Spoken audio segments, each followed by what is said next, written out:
बिस्मिल्लाहिर्रहमानिर्रहीम। अस्सलाम वालेकुम नाज़रीन, आप यूट्यूब चैनल देख रहे हैं। मैं इमरान खान हूँ। इस वक्त जब मैं वीडियो रिकॉर्ड कर रहा हूँ तो एतवार का दिन है और शाम के 6 बज रहे हैं और अभी तक इस वक्त जब मैं आपसे बात कर रहा हूँ तो हुकूमत के पास नंबर पूरे नहीं हुए। हुकूमत ने कुछ लोग जो हैं उनको मुबैना तौर पर वो लोग अगवा हैं, वो लोग गायब हैं, जिनमें एक इलियास चौधरी है। इलियास चौधरी ने वैसे पहले भी पाकिस्तान तहरीक-ए-इंसाफ को धोखा दिया था। गुजरात से इनका ताल्लुक़ है और पाकिस्तान तहरीक-ए-इंसाफ की हमायत से ये जीते थे, लेकिन इनकी वाबस्तगी काफ लीग के साथ हो गई थी और इससे काफ लीग को एक मखसूस नशिस्त भी मिल गई थी। तो एक सीट भी इनके खाते में है जो हुकूमत के पास गई, वो इनकी वजह से गई, ये इलियास चौधरी साहब की वजह से। फिर इलियास चौधरी साहब पहले भी एक दफ़ा इन्होंने ऐसे ही ड्रामा किया कि मैं गायब हो गया हूँ, पकड़ा गया हूँ। तो अब फिर दोबारा इसी तरह की खबरें आ रही हैं। तो क्या वाकई ये गायब हुए हैं? ये एक बड़ा सवाल है। लेकिन ये इनको उन 213-14 के अंदर गिना जा रहा है, स्पीकर को मिलाकर 214 उन लोगों के अंदर गिना जा रहा है जो हुकूमत का हिस्सा है, यानी उनसे बाहर नहीं है। और दूसरी जानिब जो है वो औरंगज़ेब खिच्ची, ये अभी तक आज़ाद हैसियत में है, ये भी गायब है, इनका पता नहीं चल रहा। रियाज फतेहाना साहब के बारे में मुतज़ाद इतलात आ रही हैं कि शायद वो किसी फ़्लाइट से पाकिस्तान पहुँचे हैं और उनको किसी जगह पर रखा गया है ताकि जब वोट डालना हो तो उनको लाया जाए। मैंने पाकिस्तान तहरीक-ए-इंसाफ से पूछा रियाज फतेहाना के बारे में, तो उन्होंने कहा जी कि रियाज फतेहाना साहब के हवाले से 2-3 लोगों ने ये क्लेम किया, पार्टी को बताया आकर के रियाज फतेहाना साहब ने दबे लफ्ज़ों में ये कह दिया है कि अब मेरा आपसे कोई ताल्लुक़ नहीं है। यानी उन्होंने वोट लिया पाकिस्तान तहरीक-ए-इंसाफ का, इमरान खान का, उसके बाद वो पाकिस्तान से बाहर चले गए और अब अगर वो वोट डालने आते हैं तो फिर मेरे ख्याल में ये उनका आखिरी वोट होगा। इसके बाद तो वो इलेक्शन लड़ नहीं पाएंगे, जो आवाम उनकी हालत करेगी उनके हल्के के अंदर, वोट ही नहीं डालेंगे लोग तो फिर हालत बुरी हो जाएगी। इससे पहले बहुत सारे लोग जो हैं वो किस्सा पारीना बन गए इमरान खान के साथ धोखा करके। हमें अच्छी तरह याद है जिन लोगों ने इमरान खान से धोखा दिया, वो 2022 में जब ज़िमनी इलेक्शन हुआ था तो वो तकरीबन सारे ही हार गए थे और उसके बाद अब जब ये इलेक्शन हुआ, इतनी बदतरीन धांधली के बावजूद सारा कुछ करके, उनमें ज़्यादातर लोग फिर हार गए, बाहर हो गए। लोगों ने बड़ी शदीद नफरत की थी, तो अब ये लोग भी शायद उसी तरफ जाना चाह रहे हैं। औरंगज़ेब खिच्ची साहब के बारे में कुछ लोग कह रहे हैं कि वो अगवा हैं, गायब हैं, कुछ लोग कह रहे हैं कि नहीं, उनको किसी सेफ जगह पर रखा गया है और वक्त आने पर वो वोट डालेंगे हुकूमत के हक़ में।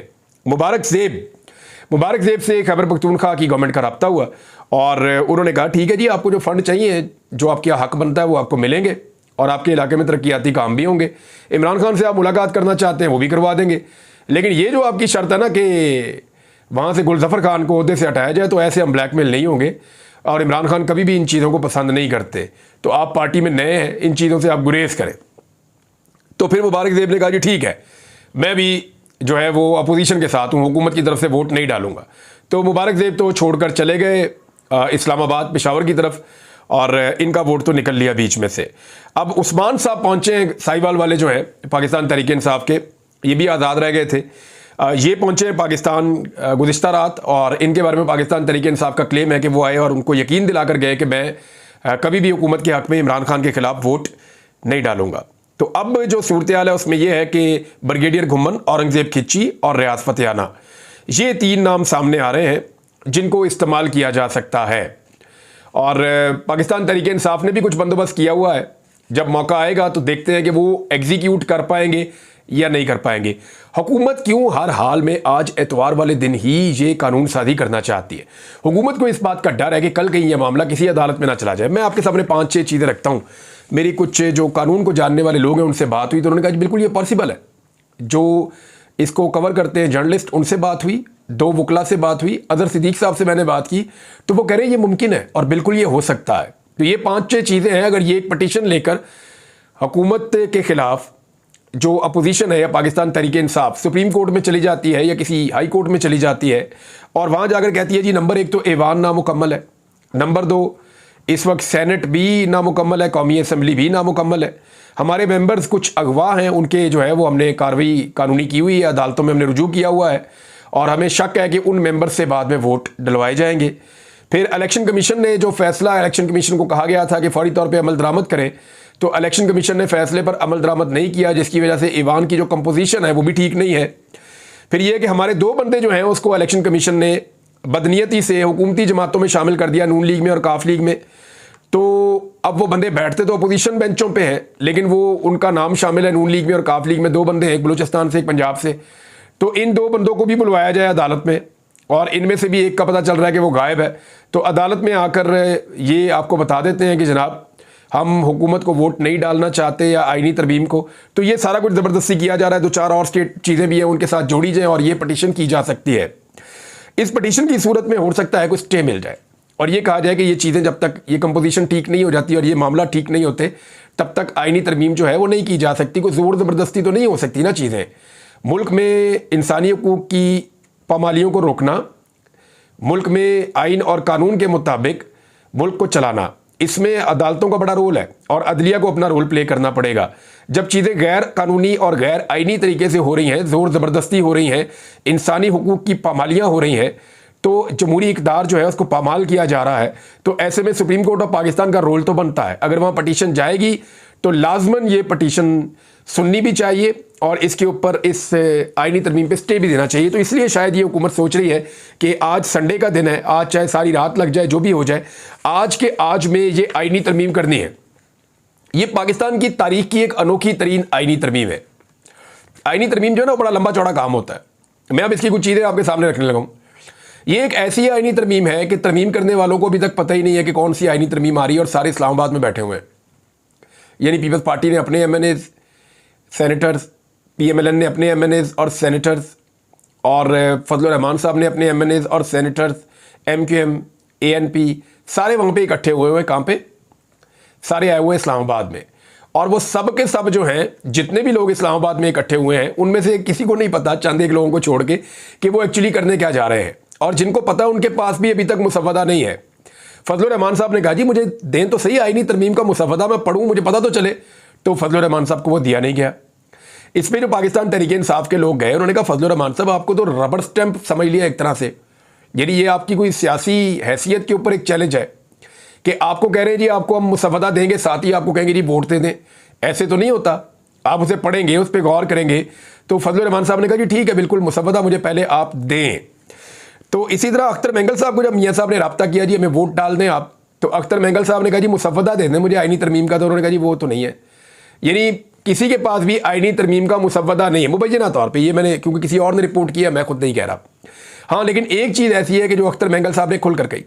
उन्होंने कहा जी मेरे बलूचिस्तान से लोग जबरी तौर पे लापता हैं, उन लापता अफराद को आप बाजियाब करवा लें और हमें वो लापता अफराद वापस दे दें, उनको जो है छोड़ दें, तो आप मेरे से वोट ले लें। यानी बड़ा तगड़ा और बड़ा सही सौदा किया उन्होंने। यानी ये लापता अफराद तो पता नहीं कभी वापस आने नहीं आने, किन हालत में आने, कितना अरसा इनको लग जाएगा, उनकी फैमिलियों की तकलीफ़ है।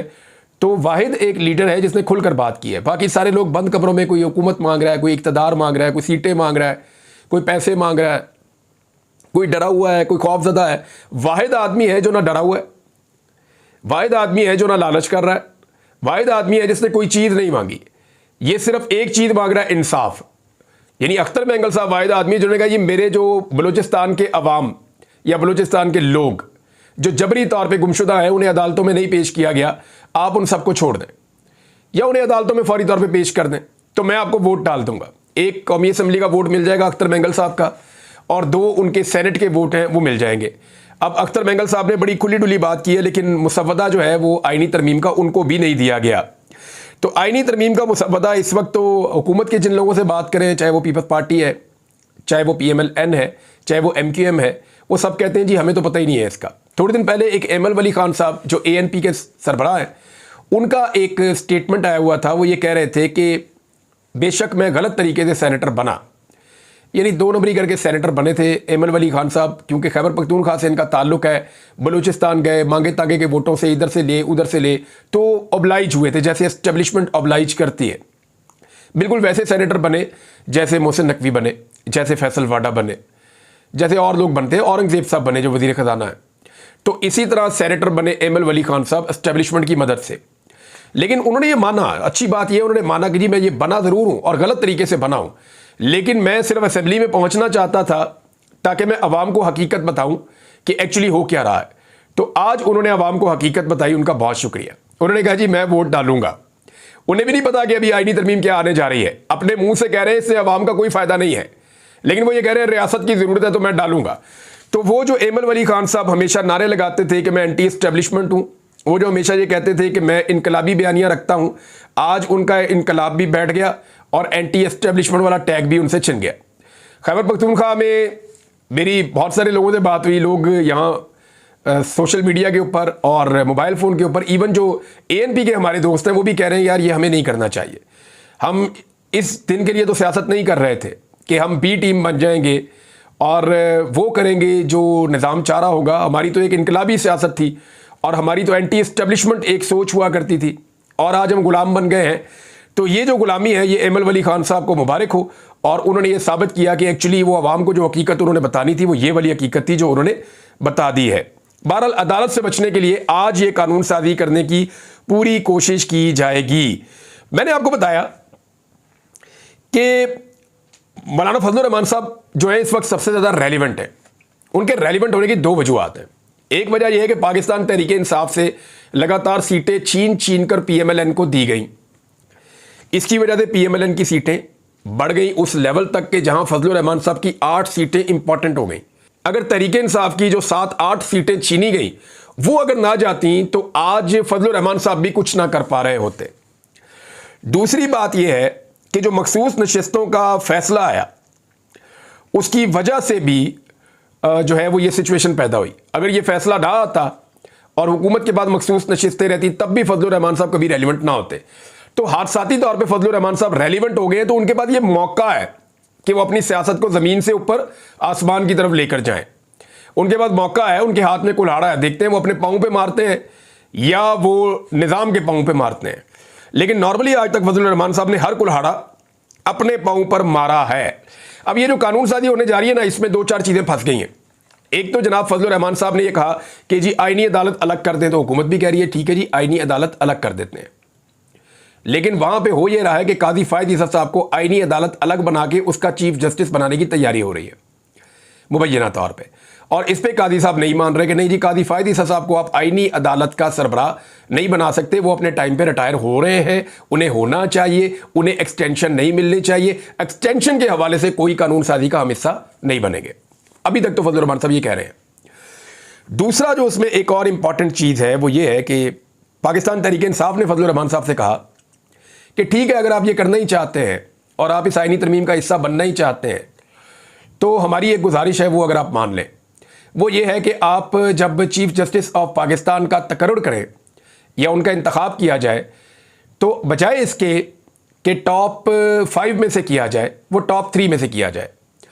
उसकी वजह यह है कि पाकिस्तान तहरीक इंसाफ ये जानती है कि जो टॉप 3 जजेस हैं वो इंसाफ और आइन और कानून वाले हैं। उसके बाद जो जजेस हैं उनके ऊपर पाकिस्तान तहरीक इंसाफ को शकूक व शुबहात हैं। अब इस वजह से पाकिस्तान तहरीक इंसाफ और हुकूमत जो है वो टॉप 3 जजेस को पसंद नहीं करती, वो ये कहती है कि चौथे 5वें नंबर वाले हमें पसंद है। तो अब यहां पे आगे मामला रुकेगा कि हुकूमत कहेगी कि नहीं जी हमने टॉप 5 में से लेना है, फजलुर रहमान साहब कहेंगे नहीं टॉप 3 के अंदर से आप कर लें। अगर तो फजलुर रहमान को पाकिस्तान तहरीक इंसाफ मना लेती है तो। दूसरी बात यह है कि अगर पाकिस्तान तहरीक इंसाफ तहरीरी तौर पे किसी भी सूरत में इस आईनी तरमीम को किसी जगह पे भी इंडोर्स कर देती है या फजलुर रहमान साहब के साथ कोई मुआहदा कर देती है तो फिर आप याद रखिएगा कि पाकिस्तान तहरीक इंसाफ इस मामले को कभी भी अदालत में चैलेंज नहीं कर पाएगी, क्योंकि ये मामला जाना तो अदालत में ही है। ये मुतनाज़े आईनी तरमीम अदालत के अंदर जाएगी और जब ये मुतनाज़े आईनी तरमीम अदालत के अंदर गई तो वहाँ पे बेंच बनेगा। और वो बेंच कैसे बनेगा, क्योंकि तरमीम के मुताबिक तो मेरी इतला के मुताबिक या जो लोग कह रहे हैं कि ये जो एक कमेटी है 3 जजेस की, सीनियर जजेस की, वो ख़त्म करके सारा इख्तियार काजी फायद ईसा साहब को मिलने वाला है कि वो खुद बेंच बनाए। लेकिन एक चीज़ और भी है कि ये जब इसी तरमीम को चैलेंज किया जाएगा, जब वो तरमीम ही चैलेंज हो गई है तो उस तरमीम के मुताबिक बेंच नहीं बनेगा। फिर होना तो ये चाहिए, बहुत सारे लोगों की अंडरस्टैंडिंग है, मेरी बात हुई कई लोगों से कि फिर पुराने तरीके से वो 3 रुकनी जो कमेटी है वही फैसला करेगी कि बेंच क्या बनेगा। तो उस सूरत में अगर एक फुल कोर्ट बन जाता है तो फिर काजी फायद ईसा साहब की उम्मीदों पे या हुकूमत की उम्मीदों पे पानी फिर जाएगा और ये आईनी तरमीम जो है ये कलअदम भी हो सकती है और इसको गलत करार भी दिया जा सकता है। तो नाज़रीन आज एक और चीज़ भी है बड़ी इंपॉर्टेंट, आज वर्ल्ड डेमोक्रेसी डे है, यानी जमहूरियत का आलमी दिन है।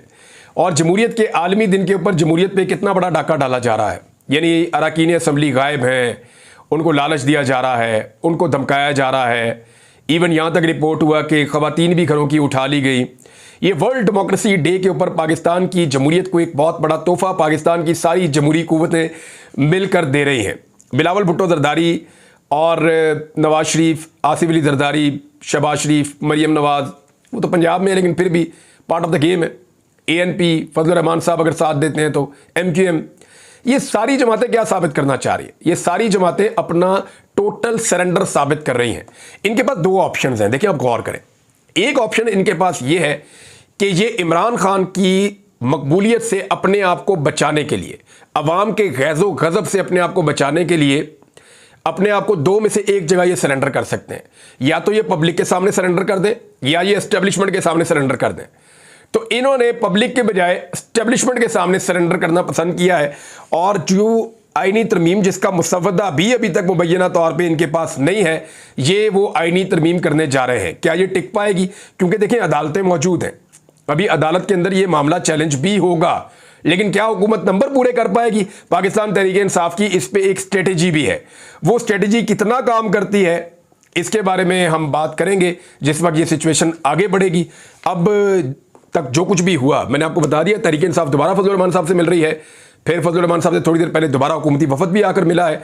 तो फजल रहमान साहब के घर में सारी सियासत हो रही है क्योंकि उनके 8 MNA और 5 सेनेटर्स सबसे ज़्यादा इंपॉर्टेंस इख्तियार कर गए हैं।